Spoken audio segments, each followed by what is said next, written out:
অনেক পাবলিক আমাকে বলে তুই তো সব জায়গায় ঘুরিস, সব জায়গায় চিনিস। আমি তাদেরকে কিভাবে বোঝাবো আমি জানি না। আমি ঘুরতে ভালোবাসি ভাই, তাই আমি ঘুরি। কারণ এই বয়সে না ঘুরলে আমি কখন ঘুরবো? 60 বছর বয়সে তখন তো ঘুরতেই পারবো না। তোমরা যারা আমাকে দেখে এই ধরনের কথা বলো, আমি তাদেরকে বলছি ভাই এখনই ঘুরো, এখনই ঘোরার বয়স। এখন না ঘুরলে 60 বছর বয়সে গিয়ে তোমরা টাকা জমি ঘুরতে পারবে না। টাকা থাকলেও তখন ঘরের কোণে বসে থাকতে হবে। So hello guys, good morning and welcome back to my another new blog. তো আজকে আমরা যাচ্ছি উল্টাবাড়িতে জিজুর সাথে। তো চলো গিয়ে দেখা হচ্ছে একদম উল্টাবাড়িতে।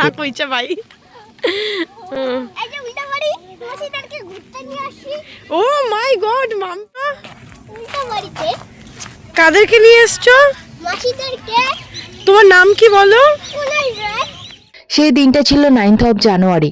হঠাৎ করেই আমার বান্ধবী আমার বাড়িতে আসে। তারপর আমি ভাবলাম যে বান্ধবীকে কোথায় ঘুরতে নিয়ে যাওয়া যায়। তো তারপর আমি ভাবলাম জিজুর বাড়িতে যাওয়া যাক, কারণ আমরা এখন যে উল্টাবাড়িতে আছি জিজুর বাড়ি থেকে উল্টাবাড়ি খুব কাছেই। তারপর চলে আসলাম জিজুর বাড়িতে। জিজু আমাদের নিয়ে আসলো উল্টাবাড়িতে। দেখতে পাচ্ছ এখানকার টিকিটের মূল্য নাকি 100 টাকা। আমি যখন জিজ্ঞেস করলাম তখন এই মহিলারা পাশ থেকে বলতেছিল যে 100 টাকা করে। আমি বললাম আরে 100 টাকা ভাই, এত কেন? উল্টাবাড়িতে এমন কি আছে যে 100 টাকা করে টিকিট?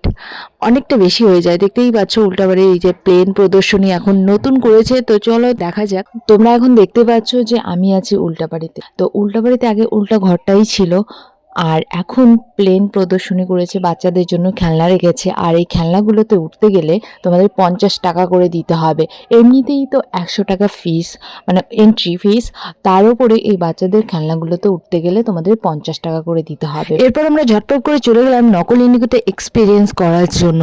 আসল ইন্ডিগোতে কবে উঠবো জানি না, তবে নকল ইন্ডিগোতে এক্সপিরিয়েন্স করে দেখি যে কিরকম ফিল হয়। গাড়ি চালাবে। ও মাই গড, কুনাল বসে পড়েছে প্রথম সিটে। তুই ড্রাইভারের সিটে বস। এদিকে আবার নো এন্ট্রি আছে দেখতে পাচ্ছ। আর এদিকে ও ওয়েলকাম ওয়েলকাম ওয়েলকাম বলতে বলি।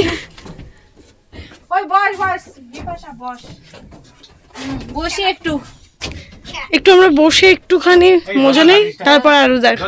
এরপর মেন যেটা প্রদর্শনী সেটা হচ্ছে উল্টাবাড়ি। তো চলো তোমাদের একবার উল্টাবাড়িটা দেখিয়ে দেই।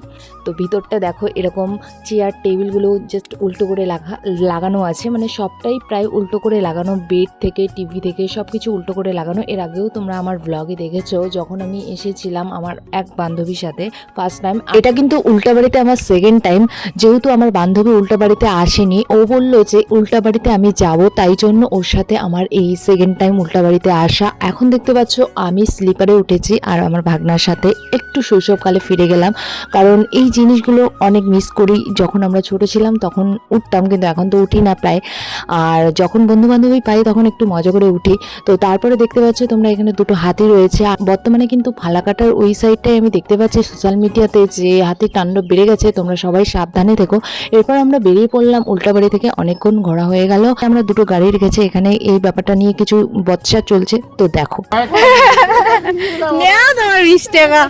তো ভয় পাইছেন? না না হ্যাঁ, আমরা যে গাড়িগুলো 40-50 হাজার টাকার গাড়ি রেখে গেছি 20 টাকার জন্য ছাড়িয়ে যাবো নাকি?